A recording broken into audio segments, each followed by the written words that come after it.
It's not reasonable to think that people in areas that have not been claimed to be endemic, where there are fewer doctors, where it tend to be more rural and people don't run to the doctor, they get a tick, they've been used to having ticks on them a lot. So I think that there's a sociological difference in that. So the jury is still out, really, where there's a behavioral difference of the immatures as far as feeding on humans. I know that one of my students conducted a master's degree where she took populations from Massachusetts, Georgia, and Pacifica, so Marin County in California, and in the laboratory we found no difference. There's three populations, that includes Pacificus, as far as their ability to feed on, you couldn't distinguish those populations based on their ability to feed or their attractiveness to mice, lizards, and baby chicks. Now, all three of those populations in the larval stage slightly, quote, preferred a mouse over a lizard, slightly, and much preferred lizard and mice over a chick. So that's a laboratory thing. Then the question is, why are so many more scapularis immatures found on lizards in nature if they actually slightly prefer a mouse and lab? And I think it's an ecological situation in a case where there are a heck of a lot of lizards out there. And there's also a lot of the ticks on rodents as well, but more on lizards. So I think that's an ecological situation, not a physiological situation. I'll shut up. Next question. Reuben Kaufman, Department of Biological Sciences in University of Alberta. I'll ask my question afterwards, but in fact a comment on what we're talking about now is in fact relevant to it. One of the problems with looking for behavioral changes is, as we say, sometimes biologists don't know what behavioral changes are important to look for. We've been doing some work on tick-borne viruses in collaboration with Pat Nuttall in University of Oxford, and we've certainly found that ticks that have been infected with viruses have differences in the rates of salivary fluid secretion. This isn't going to be terribly relevant to somebody looking for much more ecologically important behavioral changes, but I think now, Dr. Oliver, that people are beginning to look more for the relevant types of behavioral changes. I bet you're going to find them. One of my questions, depending on whether other people show up or not, is what are the symptoms, if any, on various reservoir hosts of being infected with Lyme borreliosis, for example, the mice or the deer?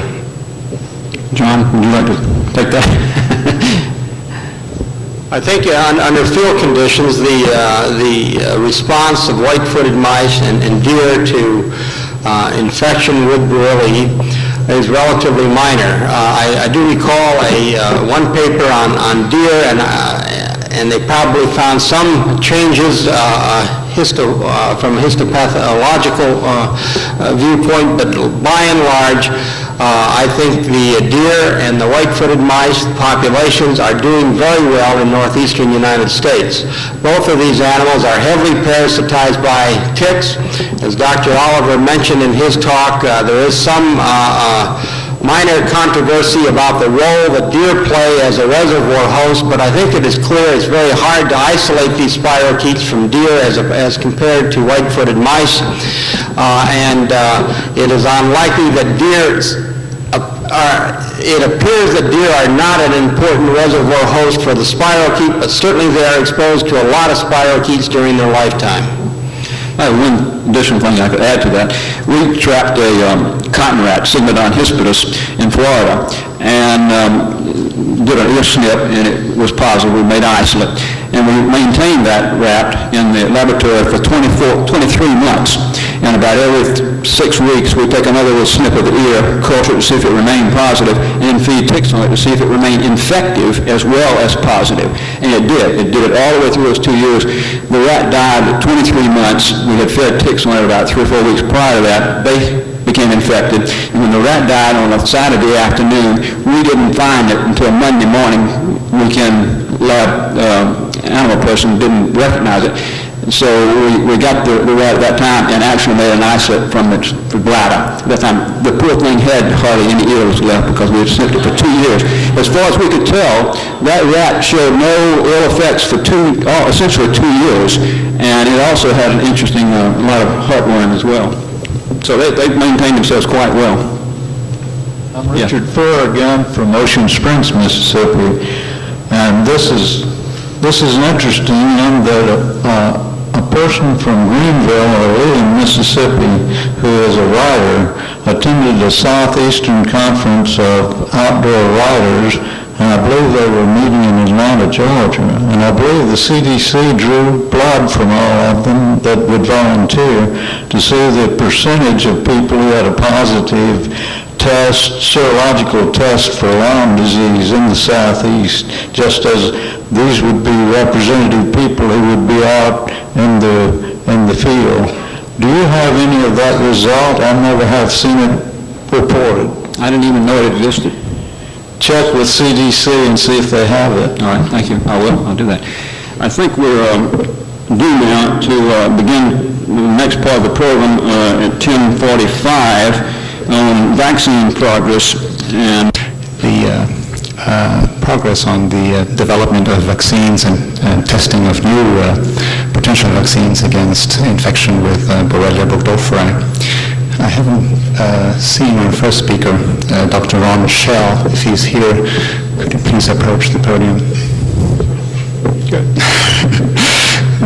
As I was trying to say, our first speaker is Dr. Ron Schell, who is Professor and Chief Bacteriologist at the Wisconsin State Laboratory of Hygiene. He will talk about the induction of Lyme arthritis and role of B. burgdorferi in eliciting specific T cell responses.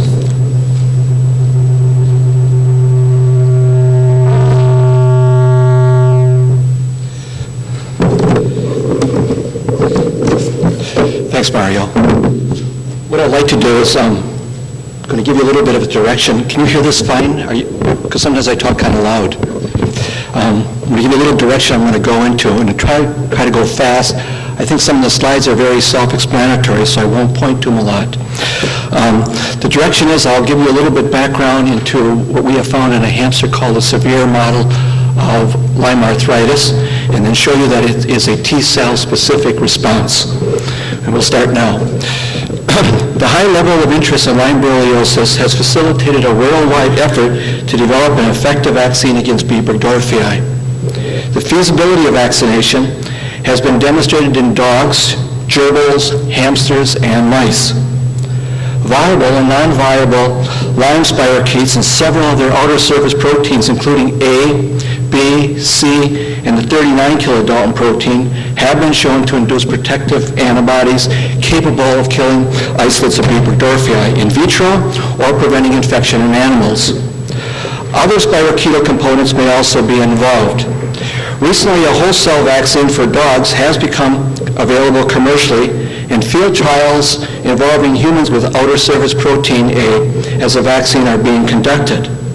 Now, although vaccination studies, are progressing, there are important concerns about the heterogeneity and immunogenicity of non-viable whole spirochetes and subunit components.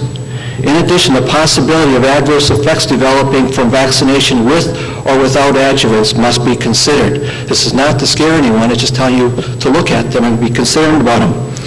In this study, evidence is presented that an adverse effect, especially severe destructive arthritis, can develop after vaccination against the Lyme spirochete. Severe destructive Lyme arthritis was detected. Can I have the first slide goes on?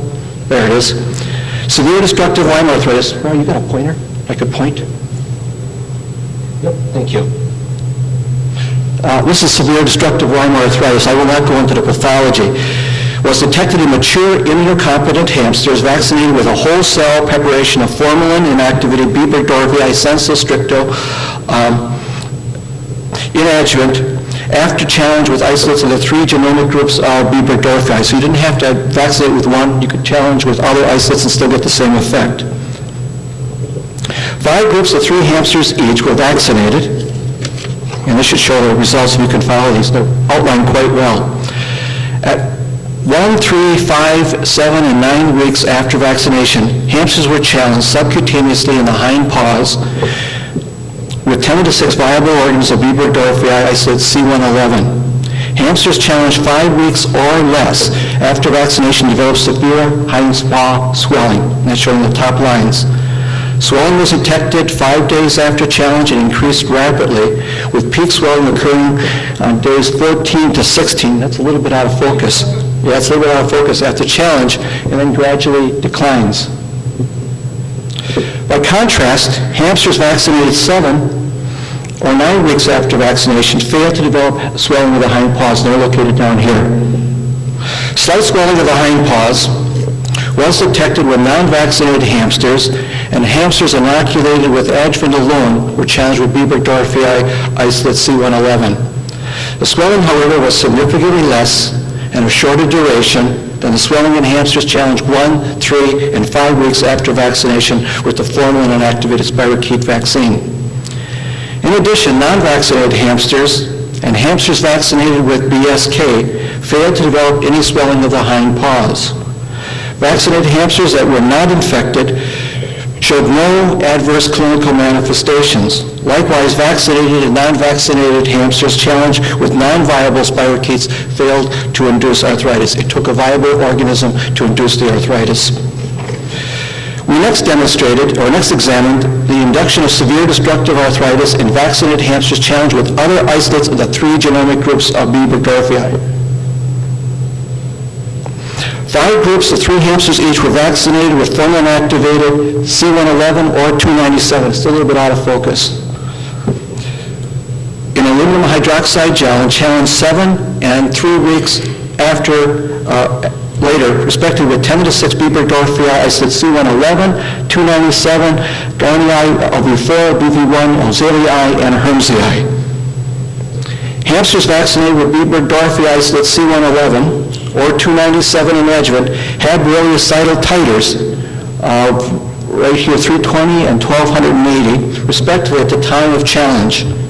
No swelling of the hind paws was detected in vaccinated animals challenged with the homologous isolate that you would expect, nor were spirochetes isolated from the tissues of these animals.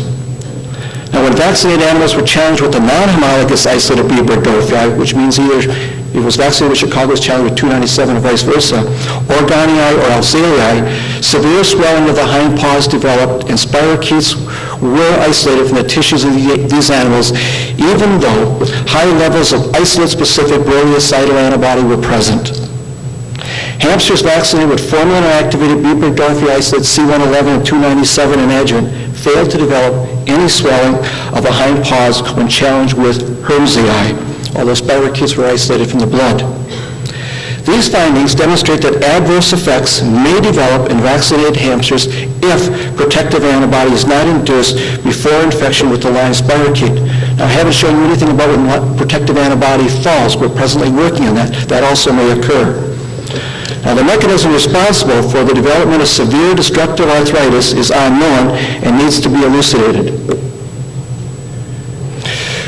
We therefore sought direct evidence for T lymphocyte involvement in development of Lyme arthritis. Evidence will be presented that T lymphocytes obtained from hamsters vaccinated with the whole cell preparation of formalin inactivated B. burgdorferi isolate C111 in adjuvant can confer on naive recipients the ability to develop severe destructive arthritis when challenged with isolates of B. burgdorferi. In which T lymphocytes were obtained from lymph nodes of 50 vaccinated and non-vaccinated hamsters by depleting B lymphocytes with monoclonal antibody 14.4S, which recognizes a surface cell marker on hamster B lymphocytes. Flow cytometric analysis showed that the percentage of B lymphocytes present in the samples, 25% and 12% in vaccinated and non-vaccinated hamsters respectively, were significantly reduced after panning with monoclonal antibody 14.4S. In which T lymphocytes from vaccinated and non-vaccinated animals contained only 0.9 or 0.1 or 1% or 0.5% B cells or B lymphocytes respectively. When in which T lymphocytes were incubated with B. burgdorferi organisms in vitro, anti-B. burgdorferi antibodies were not detected in the supernatants. We depleted the cells of B cells. In addition, when the enriched T lymphocytes were stimulated in vitro at Con a T-cell mitogen, enhanced proliferative responses were detected, and they're shown over here. By contrast, proliferative responses after stimulation with LPS, a B-cell mitogen, were significantly reduced down here. We next examine the ability of T lymphocytes obtained from vaccinated hamsters to confer adoptively severe destructive arthritis on naive recipient hamsters. T lymphocytes from 50 vaccinated and non-vaccinated hamsters obtained by depleting B lymphocytes using monoclonal 14.4S were injected into naive hamsters, which were then challenged with B. burgdorferi isolate C111 and 297. The next slide shows that recipients of immune T cells, I think they're pretty well demarcated up here, from hamsters vaccinated 5 weeks developed severe swelling of the hind paws. Swelling was detected 6 days after challenge and increased rapidly with peak swelling around day 14 to 16 after challenge before it gradually decreased. By contrast, recipients of normal T lymphocytes from non-vaccinated hamsters developed no swelling. The swelling developed slowly, or slight swelling. The swelling developed slowly, day 10, and was significantly less and of shorter duration than the swelling detected recipients of immune T lymphocytes. Non-vaccinated hamsters challenged with B. burgdorferi isolate C111 and 297 also developed slight swelling. The swelling was significantly less at day 14 and 16 after challenge than the swelling detected recipients of normal T lymphocytes challenged with isolate C111 and 297. In addition, non-vaccinated hamsters injected with BSK failed to develop swelling of the hind paws. Similarly, recipients of T lymphocytes from vaccinated and non-vaccinated hamsters injected with BSK failed to develop any clinical and pathological manifestations of Lyme borreliosis. When these experiments were repeated, similar results were obtained. Tissues of recipients of the donors of the T lymphocytes challenged with C111 and 297 grew when cultured, grew spirochetes when cultured in BSK. In other words, the T lymphocytes failed to protect against infection, but they also induced arthritis. So you have no protection, but you get arthritis. In other experiments, naive recipient hamsters were infused with T lymphocytes from hamsters vaccinated for 1 and 3 weeks. Again, immune T lymphocytes adoptively conferred severe destructive arthritis on recipients challenged with B. burgdorferi isolate C111 and 297. We also observed that development of severe destructive arthritis required a challenge with viable spirochetes. Arthritis was not evoked in recipients after challenge with inoculum of 10 to the 6th or multiple injections daily for 7 days of 10 to the 6th dead B. burgdorferi isolate C111 or 297.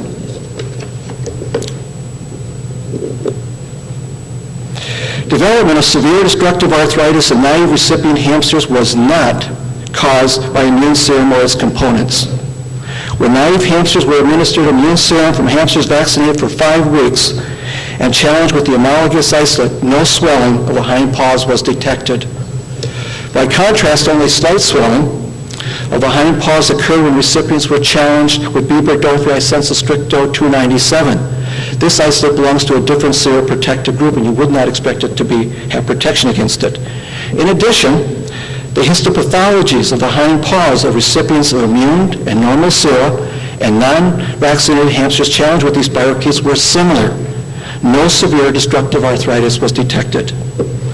Our results demonstrate that B. burgdorferi specific T lymphocytes are responsible for the development of severe destructive arthritis. Now, there is considerable evidence that T lymphocytes also play a major role in the progression of chronic and erosive arthropathies in rodents activated by immunization with microbacterial antigens, type 2 collagen, and streptococcal cell wall antigens. However, the precise mechanism or mechanisms by which B. burgdorferi specific T lymphocytes cause the induction and or progression of severe destructive arthritis or Lyme arthritis is unknown. When immunocompetent, non-vaccinated hamsters or recipient hamsters infused with normal T cells are challenged with B. burgdorferi isolate C111 and 297, they develop synovitis that gradually wanes. That's what's mostly in the literature in the mouse also. They develop a synovitis that disappears. Development of severe arthritis or destructive arthritis is prevented. Something is doing it. By contrast, what we're showing, we'll be done in a second. By contrast, vaccinated hamsters or hamsters infused with B-burgdorferi-specific lymphocytes develop severe destructive when challenged with the same isolate of B-burgdorferi. Okay, we hypothesize why. I'll skip over those parts. But let me try to really get back to the importance of this because we get short on time. I've been notified.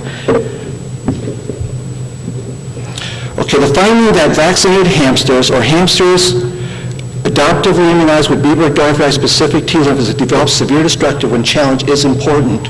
So we have found an animal model of Lyme arthritis that may closely resemble a subset of Lyme patients that develop chronic Lyme arthritis. Still, and colleagues have shown that approximately 60% of patients with Lyme in North America infected with B-burgdorferi develop intermittent episodes of Lyme arthritis. Within 2 to 3 years after infection, 10% of these two people develop continuous joint inflammation. In conclusion, we have demonstrated that B-burgdorferi-specific T lymphocytes can adoptively transfer the ability to induce the severe destructive Lyme arthritis in recipient hamsters challenged with isolates of B-burgdorferi. Additional experiments are needed to define the specific mechanisms involved. These studies are important for the development of a safe vaccine and determining means to modulate the immune response to prevent the development of the signs and symptoms of Lyme arthritis. Thank you.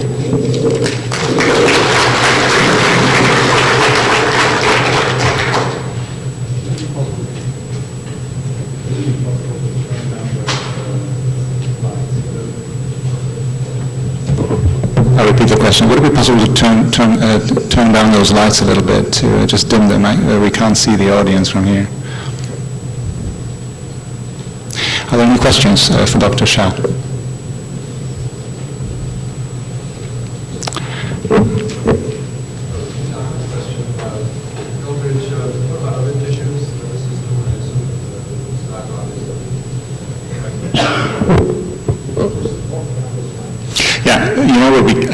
I believe that we have a discussion session at the end. I didn't realize that, so I'm sorry about that. Yeah. May I please have the first slide? Sorry. May I please have the first slide? You have one. Thank you. Okay.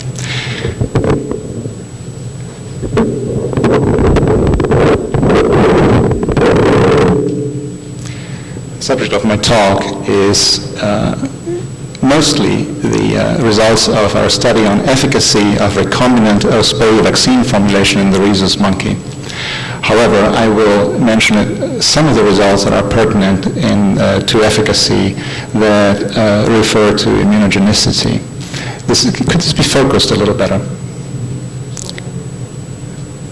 Can I do that too? No, I guess not. This is a collaborative study between Tulane University Primate Research Center, the SmithKline Beecham Biologicals of Rixensart, Belgium, and the Centers for Disease Control and Prevention. Next slide. I will describe briefly the experimental design.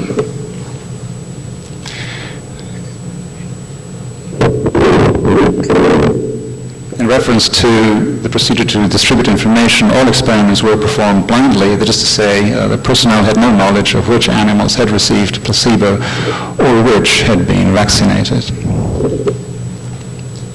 The study population was composed of 2-year-old male rhesus monkeys of Chinese origin. The total population was 16, and they were divided into 4 groups of 4 animals. The groups the control group received aluminum hydroxide alone. 3 groups were vaccinated with 3 slightly different formulations of recombinant OSPE, a fusion protein of the influenza NS1 protein combined with aluminum hydroxide. Once again, the same OSPE fusion protein. These are recombinant, molecularly defined fusion proteins with an immunostimulant from VIBI, the monophospholipid A, NPL, again combined with aluminum hydroxide. And finally, the lipidated form of OSPE precipitated again with aluminum hydroxide. challenge infection protocol was as follows. All animals were exposed to the bite of Ixodes scapularis nymphal ticks infected with the B31 strain of B. burgdorferi. 20 ticks per animal, 5 weeks after the last injection. Please note that 20 ticks per animal is a relatively large number of ticks in relation to what one may expect humans to be challenged with. Assessment of vaccine immunogenicity. We did both a humoral and cellular assessment of immunogenicity. As I said, I will only focus on some aspects of the assessment of humoral immunogenicity, or immunogenicity assessed through the humoral response. We looked at Western blots over time. We looked at ELISA. I will not show those data. And we looked at the development of antibody-dependent complement-mediated killing of the spirochete in vivo as a function of time, what we call ADCK for short. And our collaborators at SmithKline looked at what they call the LA2 test, with which a titer of antibody that binds to the functional epitope of OspA can be obtained. The reason why I bring up this Western blot, which was obtained from using serum samples of animals taken 4 weeks after the second immunization, I omitted to say that the animals received 3 injections separated by 4 weeks each. And what is relevant about this Western blot? On the left-hand side, you have the IgM response. On the right-hand side, you have the IgG response. And the antigen that is on the blots, and these are individual tracks for each of one serum sample from a vaccinated animal, and the control animals are interspersed, is whole antigens of Borrelia burgdorferi. The response was elicited by pure recombinant OspA, and you have a spectrum of bands that are recognized by these antibodies. The main one is the molecular weight, bears the molecular weight of OspA, but there is a spectrum of cross-reactive responses that we haven't yet entirely understood, but they can be readily inhibited if you pre-incubate the serum with pure recombinant OspA. And the reason why this enormous diversity of molecular weights in the response of anti-OspA antibody is important is because human patients are and will be monitored by seroconversion to detectable antibodies in the whole spectrum of molecular weights as one expects. And a response like this can be very misleading, and this has been already discussed with people during the assessment of phase 3 trials. We can discuss this later again.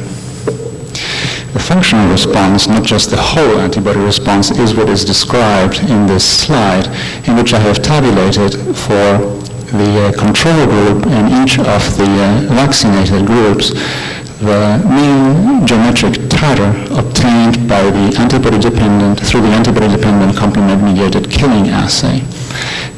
What I've tabulated here is the titer necessary to kill 50% of the spirochetes in microtiter well over a 5-hour period.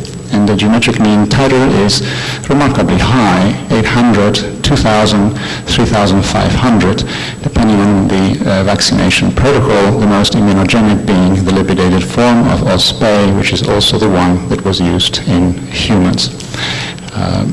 I should also say that if you look at these LA2 titers and also the ADCK50 titers, these are about 50 to 100-fold higher than what the same vaccine protocol elicits in humans.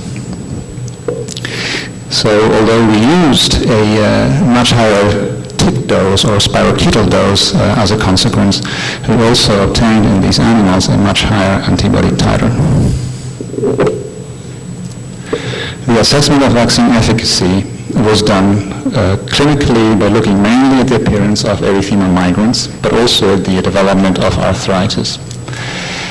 We detected or tried to detect spirochetes in ticks by direct fluorescence assay with an anti-spirochetal, anti-B. burgdorferi specific antibody after the challenge infection to look for survival of spirochetes in the ticks that had fed on animals that had anti-spirochete antibody, anti-OSPE antibody.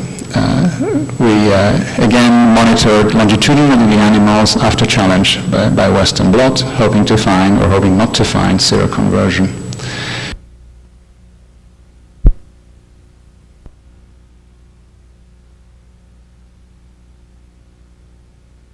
Challenge infection.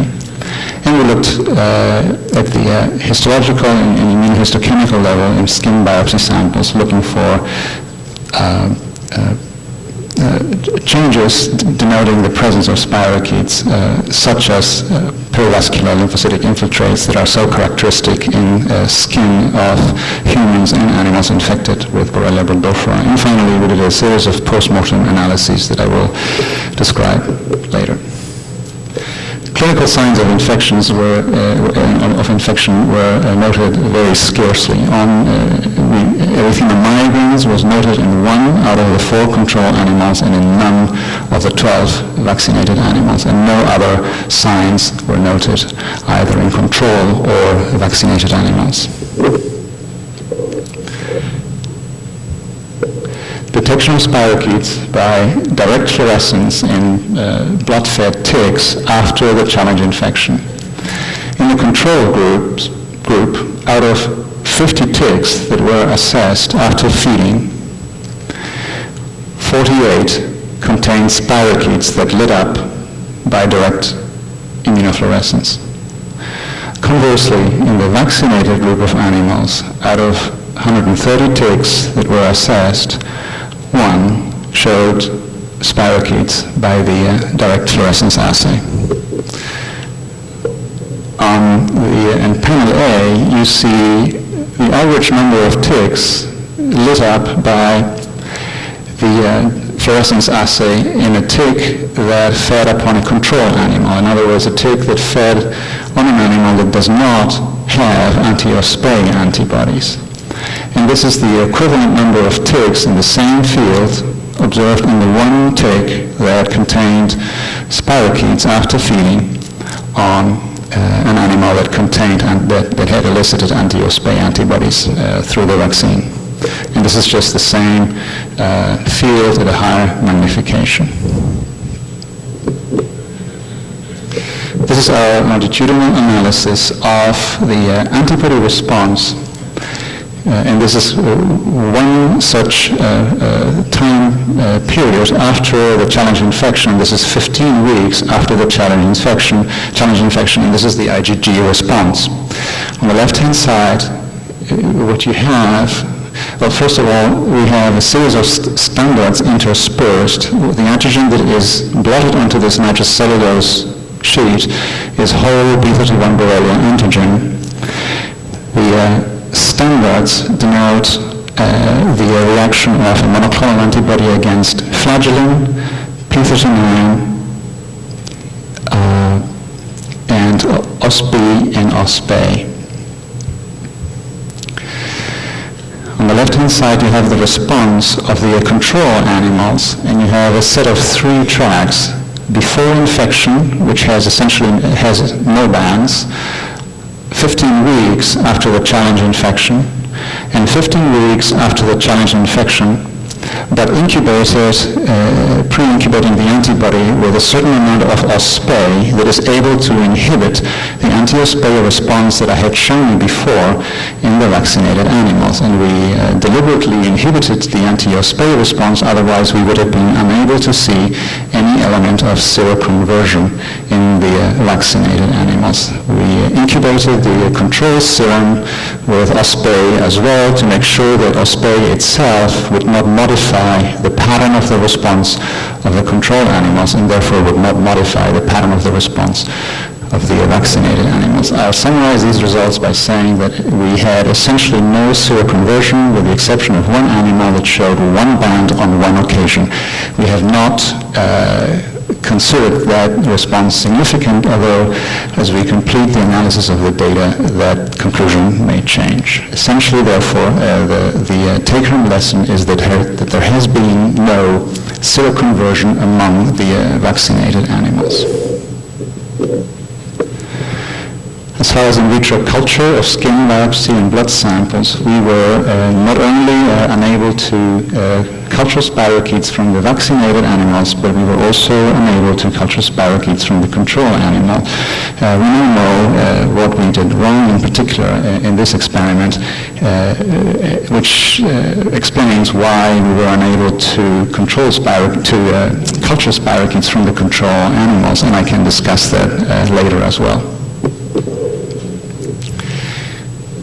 With respect to our results in finding evidence of the presence of spirochetal DNA in the skin of both control and vaccinated animals, within the first, second, third, and fourth weeks after challenge, the control animals are listed here one by one, and at some point or at some week after the challenge infection, we were able to find spirochetal DNA in the skin samples of the control animals, so that all of the 4 control animals showed evidence of presence of spirochetal DNA. In contrast, none of the vaccinated animals, or whichever way you want to state this, all of the vaccinated animals were negative in this test. Histology and immunohistochemistry of these same skin samples obtained during the first 4 weeks of infection showed a slightly different picture. The pathologist looked for deep perivascular lymphocytic infiltrates adjacent to the infection site, and also staining positive for Borrelia burgdorferi with species-specific monoclonal antibodies. In the control animals, 2 out of 4 of the skin biopsies that were looked at showed the perivascular lymphocytic infiltrates and or binding of cells, essentially macrophages, turning red in this assay where the skin sample is incubated with either an anti-OSPE or an anti-7.5 kD lipoprotein of Borrelia burgdorferi. And then counterstained with an anti-immunoglobulin linked to alkaline phosphatase, followed up with an alkaline phosphatase chromogen. 2 out of the 16 animals that were vaccinated appeared positive by any of these criteria. The detail of the PCR of the tissue samples obtained post-mortem is as follows. The control animals had the occasional positive lung sample. There was 1 control animal that showed a positive sample in the brain, kidney, 3 controls in the bladder. The vaccinated animals, only 4 were analyzed in this, on this occasion. 3 out of 4 rendered a positive PCR signal from tissue samples obtained from the lung. 1 out of 4 showed a positive liver sample, and 2 out of 4 in the sciatic nerve.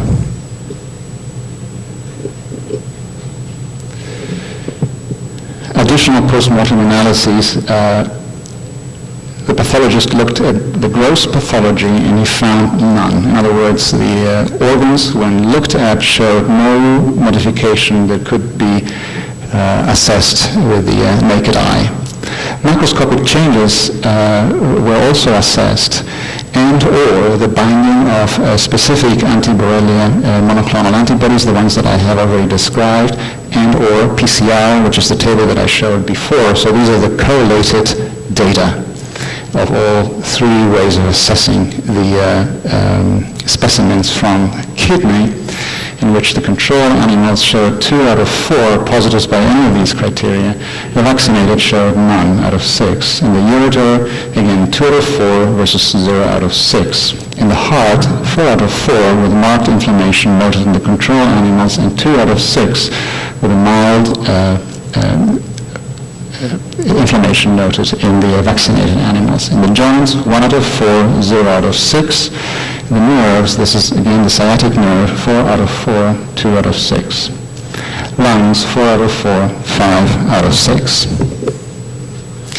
In the lungs, what the pathologist sees and makes him decide that he has a positive, so to speak, is this kind of red cell that binds the monoclonal anti-OSPE antibody in this particular slide. This cell, according to our pathologist, is a macrophage. This is heart tissue, and once again, this is the red cell that leads him to label this inflammatory response as positive. And this is a magnified version of that slide, showing again the cells staining red. This is a summary, a quantitative summary of his observations in different tissues. What he has done is to quantify cells that stain red, in other words, cells that bind anti-OSPE monoclonal antibody LA31, and they're tabulated as the putatively Borrelia-containing cells per 100 square millimeters of tissue. And you can very quickly see that the control animals have, look at the right heart only, which is the most abundant, which is the section of the heart that shows the most abundant number of cells staining red. 40, 24, 106, and 80 cells per 100 square millimeters. Whereas in the 6 vaccinated animals, only 2 showed cells in the right heart and to a much lower extent. Nonetheless, those cells were there and could be quantified. In conclusion, the difference in the tick infection rate between the ticks that fed on vaccinated and control animals, the lack of seroconversion in the vaccinated animals, and the absence of spirochetal DNA in the skin of vaccinated animals in the weeks following the challenge indicate that the vaccinated monkeys were protected against the tick challenge. On the other hand, the post-mortem analyses suggest that either a very low spirochetal burden, and certainly a non-immunogenic one, or a transient infection may have occurred in some of the vaccinated animals. Thank you.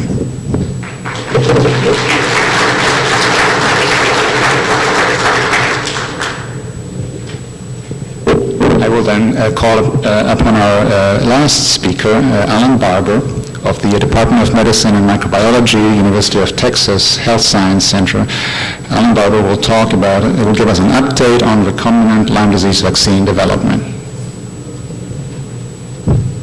Thank you, and I want to thank Dr. Ziska and the other organizers for the invitation to speak here. It's always nice to be in Vancouver, too.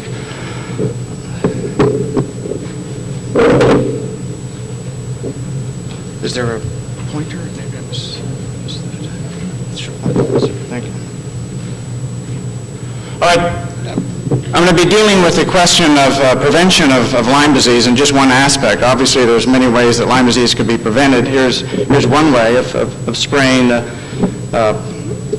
insect repellent or acaricide to prevent tick bites.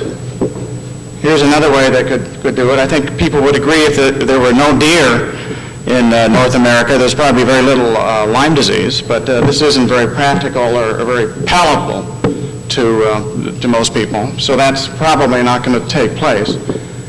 So we're left with the possibility of vaccination, and you've heard already some data in animals, in primates, about the possibility of using vaccination to prevent disease, and it looks promising. There's a whole question of whether a vaccine is needed or not, or whether a vaccine could be safe. And obviously what Dr. Schell talked about and some of the intriguing things that Dr. Philippe mentioned raise possibilities with regard to efficacy and safety. But I'm going to concentrate mainly about summarize some of the studies done in humans to date. And there are different candidates for a vaccine against Lyme disease. Starting from the bottom, all of these are called OS proteins, which are outer surface proteins. And there may be up to G and H by now, I don't know, but there's several proteins that are probably on the surface of the organism. ENF, there's some evidence that antibodies against those proteins will provide some killing of spirochetes in the tick, which could be important. Dr. Anderson mentioned about OSP-D, which seems in a few strains to be present when OSP-A and B are not present. So it's intriguing whether that could provide protection. We are looking into that. There certainly is definite evidence that from laboratories, including Dr. Bettina Wilskis and her collaborators, that OSP-C can provide protection, and also OSP-A and B will provide protection. Several groups have shown that now.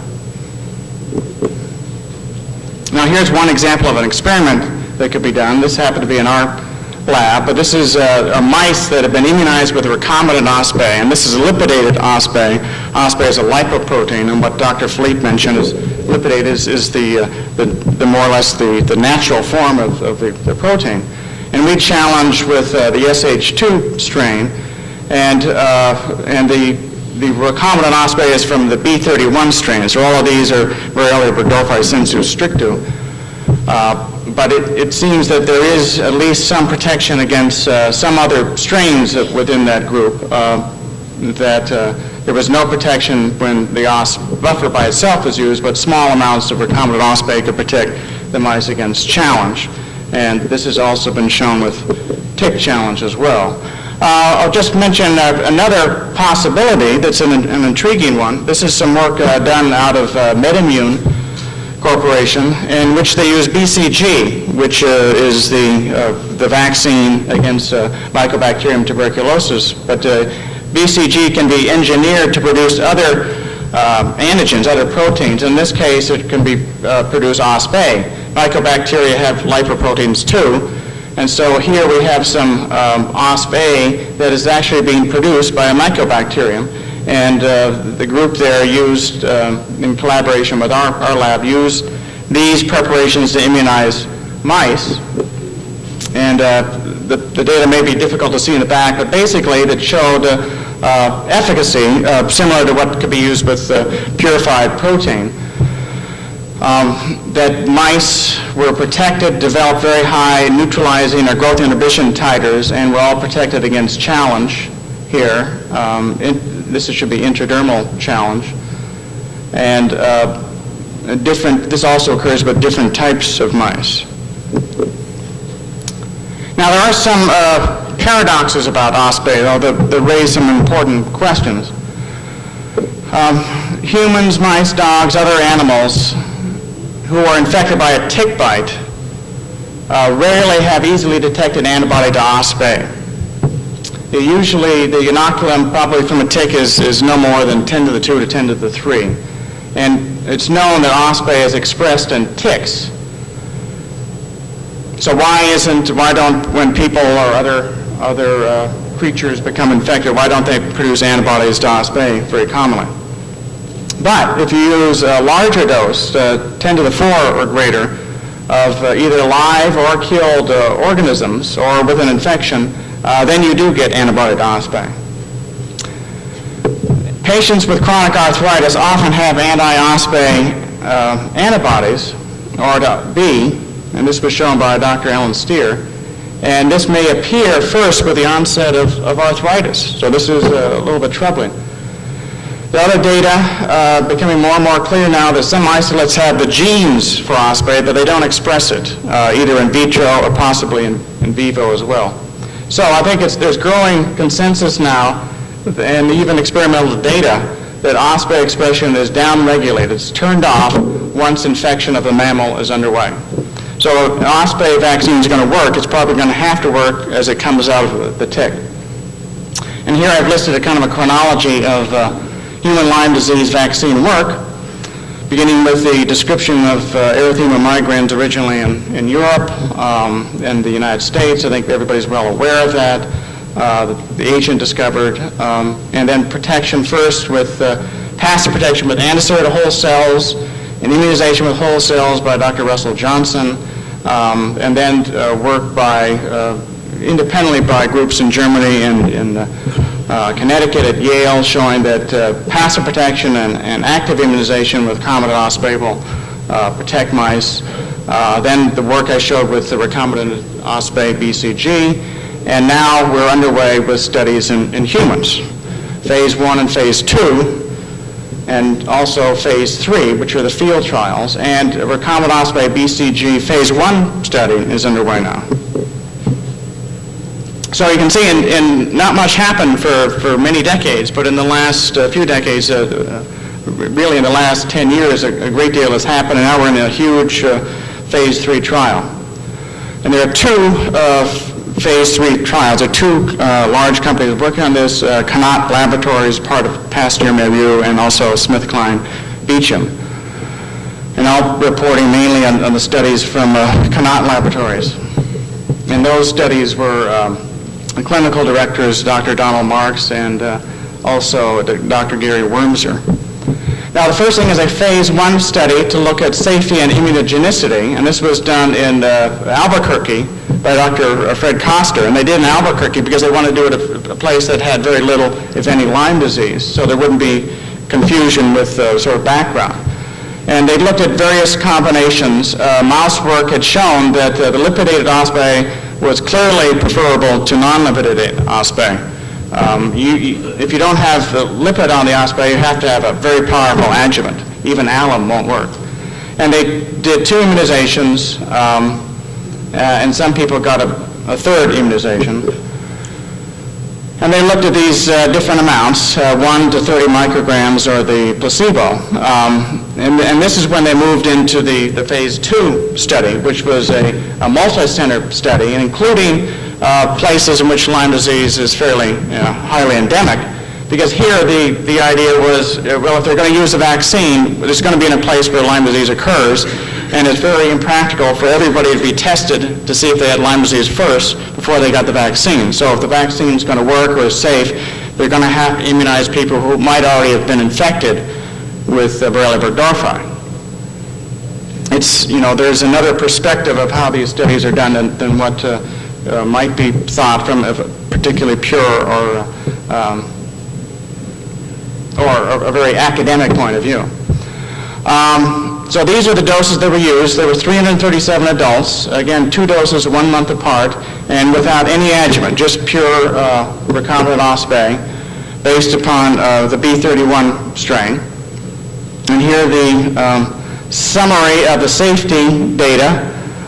Basically, there was, in some of the vaccinated people, they had some pain at the injection site, perhaps a little more with the ospa than with the placebo, but there were no differences in systemic effects or symptoms. The most common systemic events in all groups, vaccine and placebo alike, were headache, fatigue, and joint pain. So headache, fatigue, and joint pain are fairly common after getting the immunization in any case. And all the events resolved spontaneously, none were severe. So with this data, they got permission to move ahead to phase 3 studies based upon the safety.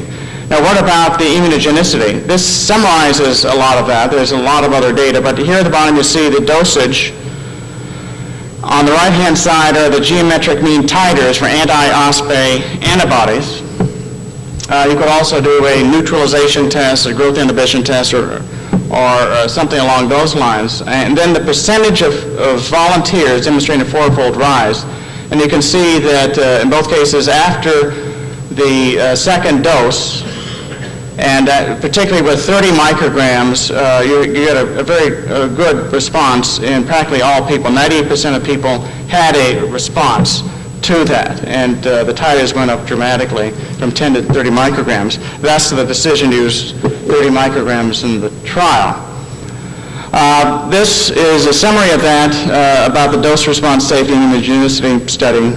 The best doses with 2 doses of 30 micrograms, a 4-fold antibody response in 98% of people. Now the phase 3 study was started in 1994, in the winter and spring of 1994. And this is the Connaught study. The SmithKline study has started in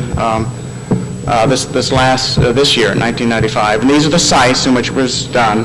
And I can tell you that there was no problem getting volunteers for the study. I think they had to turn away people who wanted to participate.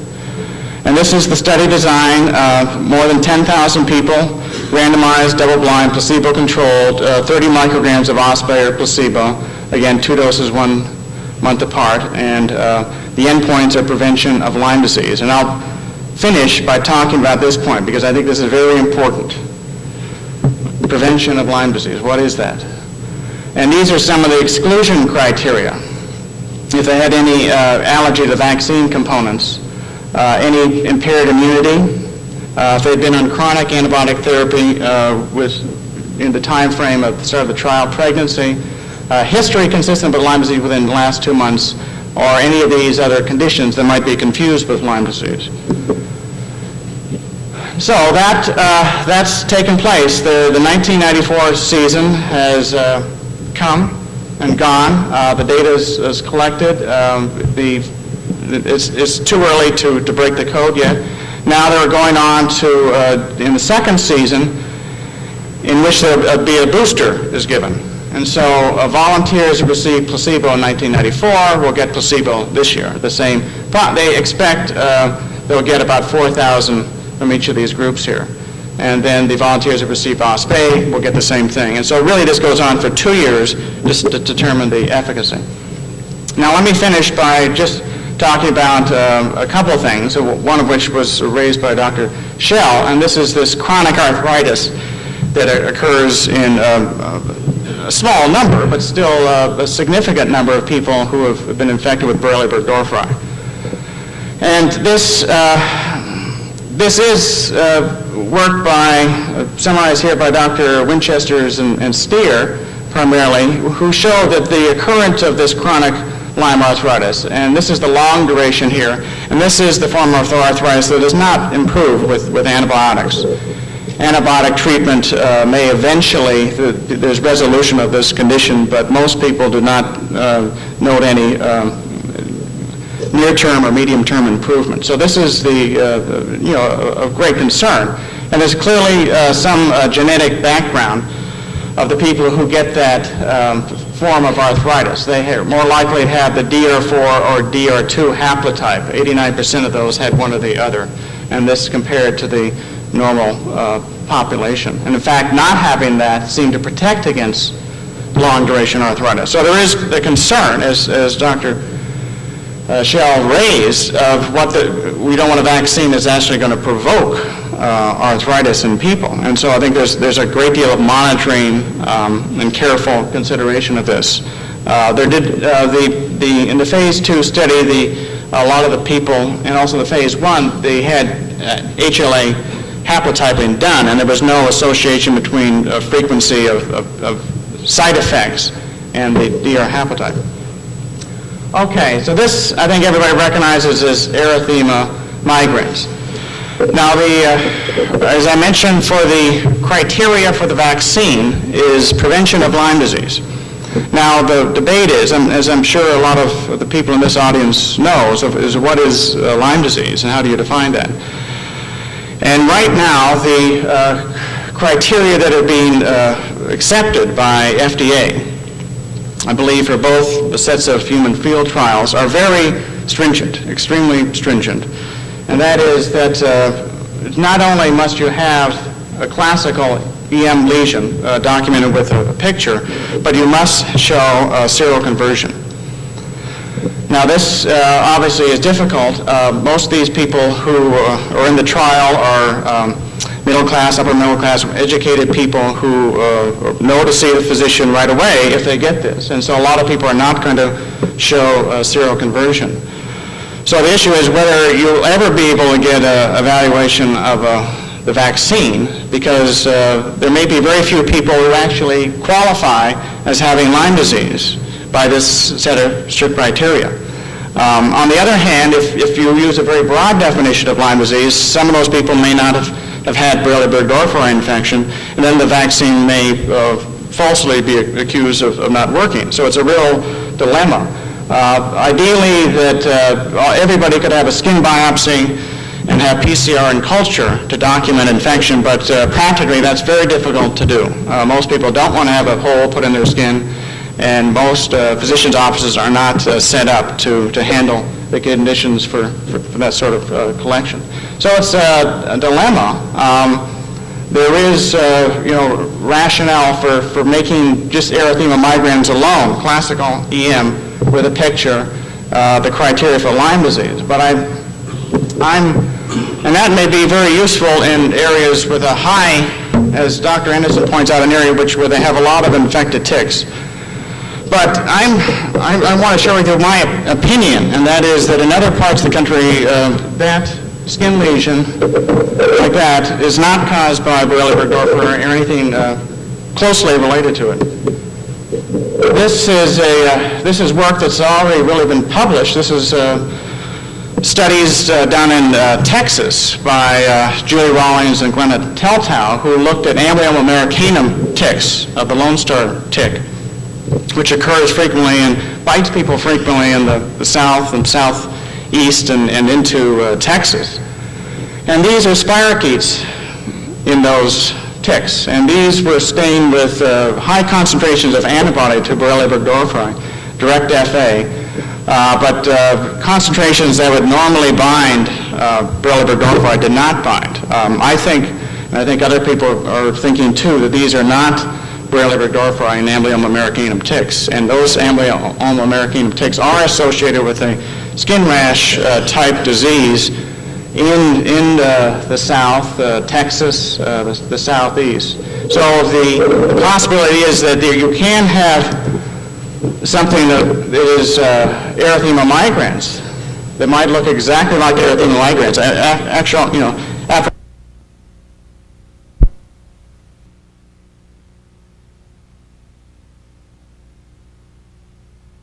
Now is the question session, and I'd like to call Ron Schell.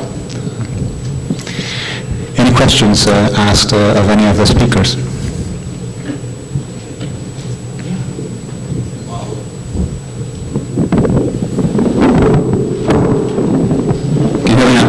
I'm Jim Muller. I wondered about the spirochete, Alan, that you find in Amblyomma americanum. What type of analysis and screening did you do to rule out BB, and what do you think it is? Well, those studies are underway to look at that. It's not cultivable. No one I know has been able to cultivate this organism.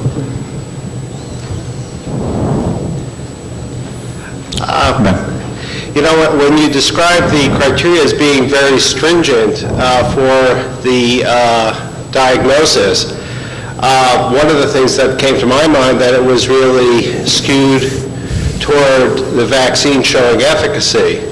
I mean, the erythema migrans rash is really not a very important part of the disease manifestations of this entire process. And I can see that a vaccine might become available which would be able to eradicate perhaps the majority of the organisms, but not fully eliminate the organisms, thereby allowing the organisms to disseminate and not give rise to the erythema migrans, but later on to give rise to the chronic manifestations of the diseases, which is what we're really vaccinating against. We're not really, and I think that we're using the erythema migrans rash as a surrogate marker for the later manifestations of the disease, and I don't think that there's any data to suggest that that would be an adequate surrogate marker. Certainly we have data to suggest that people who do not develop erythema migrans can go on to develop later manifestations of disease.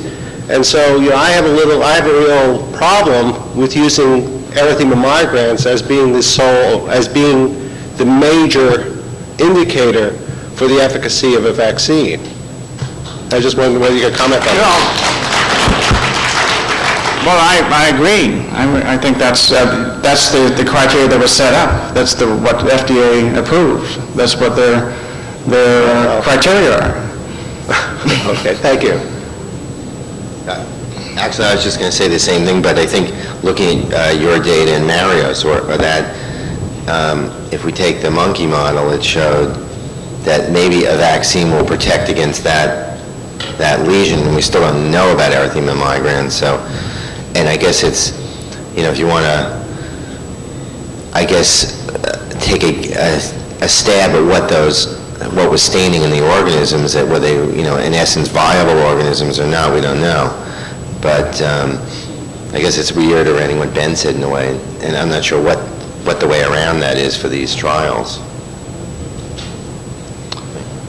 And then, I don't think it's a real answer, I think we answered. But I want to ask you, Alan, because we heard some other data before about the BCG vaccine, and that the response compared to some of the others really persisted for a much longer time. And I'm not sure if that's exactly true, or you have anything to add to that? Well, I would probably be commenting on data that didn't come up from our laboratory. But yes, I think in general, I think people agreed that the immunization after OSP-A, recombinant OSP-A, the levels of functional antibodies, however way you want to define it, declined pretty rapidly. And it raises the question of long-term immunity and how often a vaccine would have to be given, even if successful. I want to make one point about maybe a sort of a personal observation, is that I think everybody was amazed, certainly the scientific community, how quickly vaccine got into human field trials. And I think you would, and many people here would agree, that a lot of the scientific community was dismayed by that. But I think that's an indication of what can happen. So if people have concerns about this, they ought to speak up.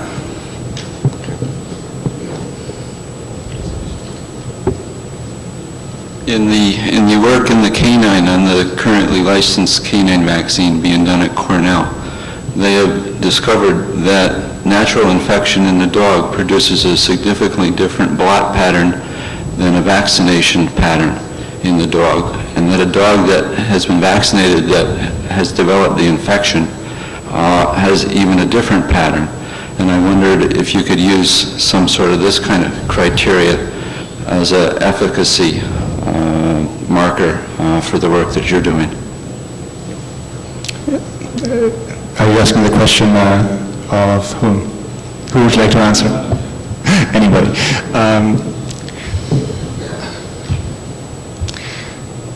I really don't have an answer to that question. I'm sorry. I really don't.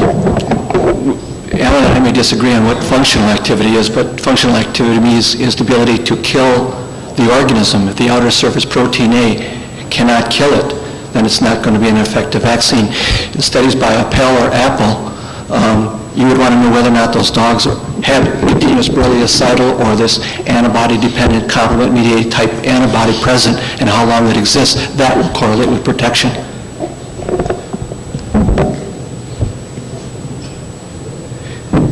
John Drew from New Jersey. I'd like to relate a personal experience. We have several patients that are involved in several of the vaccine trials.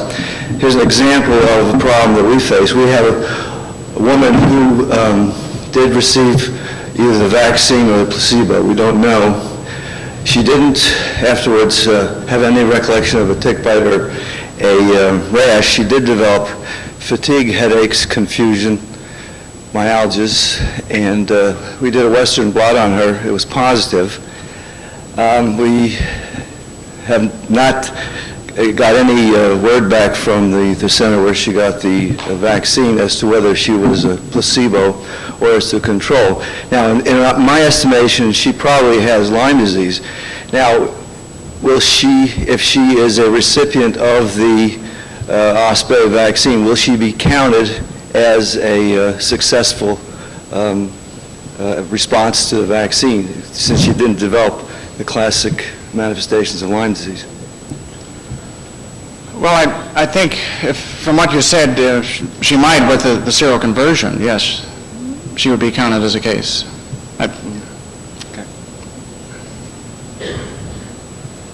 I'm Janice Soroth from the FDA, from the Center for Drugs, not the Center for Vaccines, which will have a bearing on what I want to say. With regard to drug trials, and Dr. Barber's comment that we have required erythema migrans and seroconversion, with regard to drug trials, that's actually not true. Patients who are in erythema migrans trials come in and we ask that pictures validate that so that we can review it, but we have not required seroconversion to count patients in those trials, either for inclusion or for success of the antibiotic, because in fact there is data to show that you can have active disease, but you don't mount an immune response. With regard to the vaccine trials, which I admit I have not reviewed because that's a different part of the agency, I would say that the gist of any trial is that the sponsor come to us with a protocol that says this is what we are testing and these are the outcome definitions. In this case, the $64,000 question is obviously how do you test the efficacy of the vaccine? And I'm sure that my colleagues in vaccines must have thought that one objective parameter in this would be that if patients went on in a vaccine trial to develop erythema migrans, that would be a piece of evidence that would then say that that vaccinated person did not have protection from the vaccine.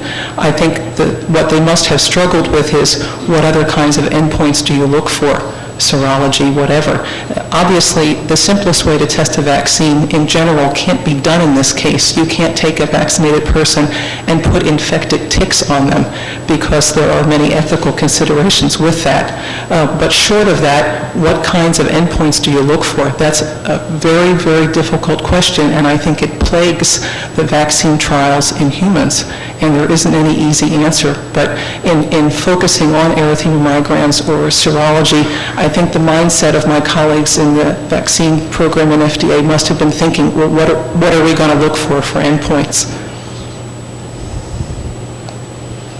We're happy to hear if you think there are other endpoints. Well, I think the point about a seroconversion, obviously that involves a lot of studies. You'd have to take all 10,000 people or 20,000 people and see if they seroconverted into other antigens besides OspA. Well, if it can't be done for 10,000, maybe it could be done for some subset so that you might arrive at an answer for that. Yes, yeah, that's what I think it would be important to support that kind of effort.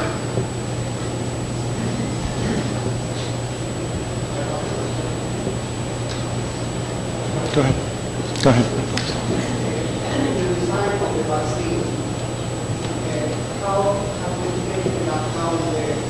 Great variability that is present in this protein. The question is about the design of the vaccine, about the variability in the expression of the protein or in the protein itself? Well, there's a lot of, information coming out about the differences between strains, but still, I think most people agree that most of the isolates from people and from the ticks still look a lot like B31 or N40 or all those other strains. You can report something that's different in scientific literature. It's very hard to report something that's the same. But yes, I think certainly in California, there's reason to question whether the vaccine would work. Yeah? I have a question. Yeah, before we take another question, would it be possible to turn down those lights? I think people have seen us enough by now, and we are terribly blinded. Is it possible to turn down the lights, please? Those spotlights. We would really appreciate that.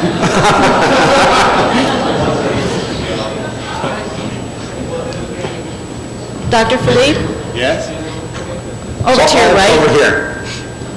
Hi. Since at the very end of Dr. Barber's great speech, he just made a side comment based on one of his colleagues' research, that it would only be fair to quickly have a comment made by Julie Rawlings regarding the particular slide of hers that he had shown.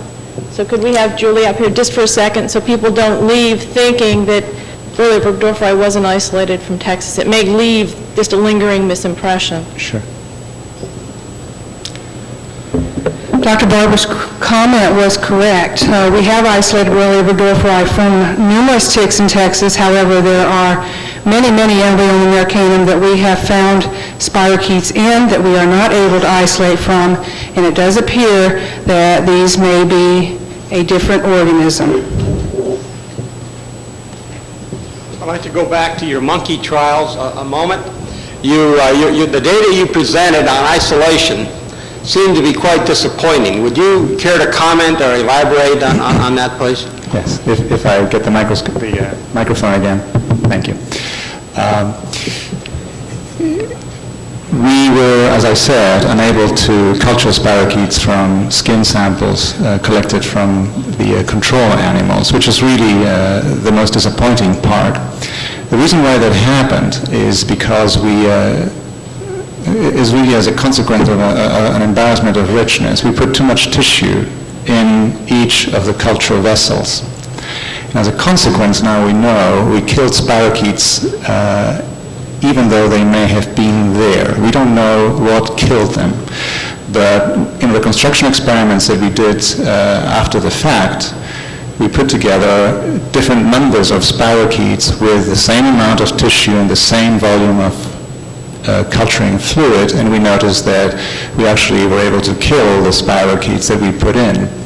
If the ratio of tissue culture volume to skin sample was not below a certain figure, a certain amount, a certain number.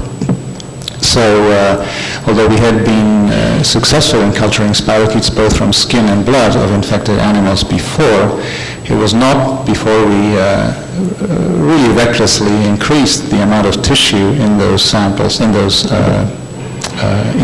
culturing vessels, that we began to fail to culture the spirochetes.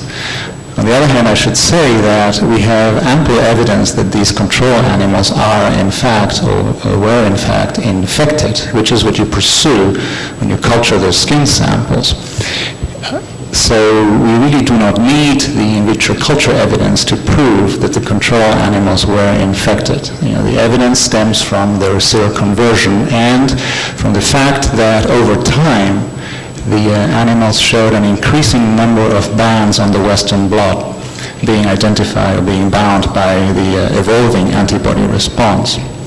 On the other hand, our hopes to culture spirochetes from vaccinated animals are low at any time. Even though they may harbor a low-level infection, we do not believe at this point that we can culture spirochetes from tissue samples that contain a very low number of spirochetes. So again, our failure to culture spirochetes from these samples is only relevant insofar as it doesn't add evidence to our other evidence already there that the control animals were infected. Otherwise, it does not contribute to sort out whether or not the infected animals, the vaccinated animals, were infected. Excuse me, based on your experience, what size tissue inoculum would you recommend? I'm sorry, could you repeat that? Based on your experience of having positive and negative and your interpretation of that, what size tissue sample would you recommend now putting into culture in your attempt? We now use 1 cubic millimeter of tissue per 15 ml of culture fluid. Hi, Jonathan Chu from the British Columbia of Institute of Technology. I have a few questions for the panel. First of all, we realized by vaccinating with inactivated preparation of the spirochetes, we can generate the specific T lymphocytes. Have you looked at actually whether they're T4 cells or cytotoxic T cells? An article was just submitted for publication. It's a CD4. The CD4 cells, which makes sense if the HLA-DR genes actually may have some predisposition for some people to develop chronic arthritis. But the underlying question, then, the concern is whether vaccination is going to actually, when you immunize people, you may prevent the manifestation of the acute phase of the symptoms, but is it going to lead to the development of chronic arthritis later on? If the T helper cells are going to be actually sensitized and later on be involved in the development of chronic arthritis. The studies in the hamster, people may not have quite seen the whole aspect of it, but early on when the antibody response is low, you get the arthritis. If the antibody response, in fact, wanes, you reacquire the ability to produce this arthritis. Yes, it's a concern that you might develop arthritis, but you've got to be asking another question, have we seen it with outer surface protein A? And the answer is no. Okay, thank you.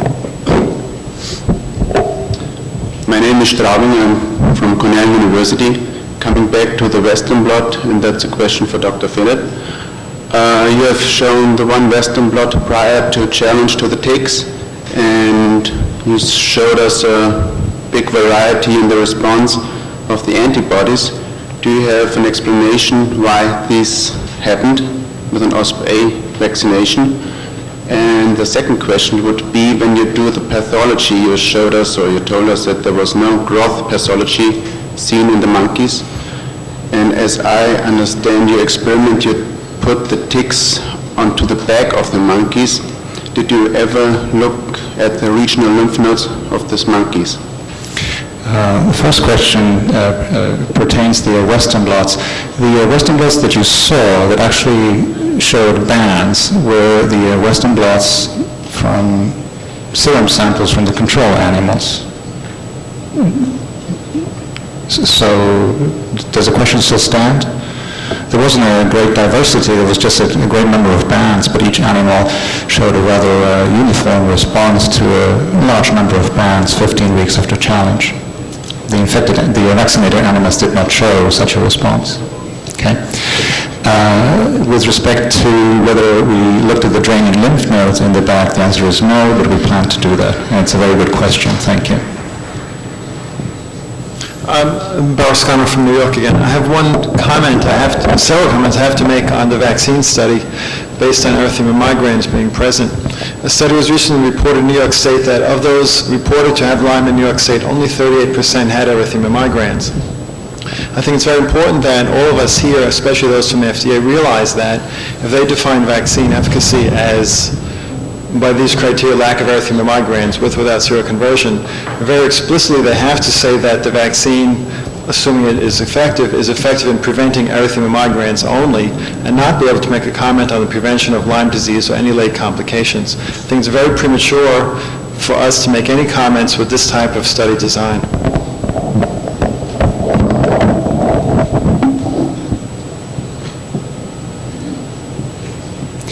Is anybody from the two companies, either Connaught or SmithKline here, who would like to address those issues? Among the audience, I mean. Well, I think I'll say this, that 20,000 people that participate in this trial, that it's at least $20 to $30 million have been expended for this. I think we're going to have to work with the data that's there, possibly getting follow-up sera on people to see if there's seroconversion. But the study has been done, is underway. So I think if input would be useful, now's the time to do it. Mm-hmm. Right. Francois Maurice from SmithKline Beecham. I can speak for the SmithKline trial, and what I can say is that we definitely are aware that there are many issues, and we are looking at all the possible endpoints. One thing that is scheduled in our trial is that all the vaccinees, either in the placebo or in the vaccine group, will have a blood sample at the end of the first and second year for systematic Western blot. Of course, when symptoms occur, we are trying to get all pieces of evidence, and that is biopsies, that is PCR, culture, anything we can have. But we will know what we can have, of course. Any other questions? Yes, over here. For the SmithKline gentleman.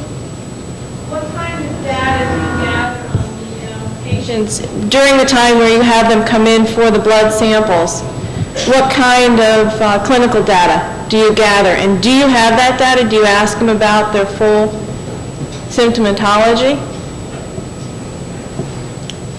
Yes, each time the patients come back, there is a complete interview as pertaining to the possible adverse events after vaccination and all possible symptoms compatible with Lyme disease that might have occurred. So the symptoms that you have listed is broader than some of the things like the surveillance definition? Yes. So you ask for a wide variety of things that you would have in your data bank? Right. We don't stick to the CDC definition. We really inquire to all possible symptoms. So if the FDA came back to you then and asked, in general, tell us about all the symptomatology other than just EM, right, then you could produce that data to them to show that the patients that were vaccinated were truly symptom-free from all symptoms. Exactly. Okay.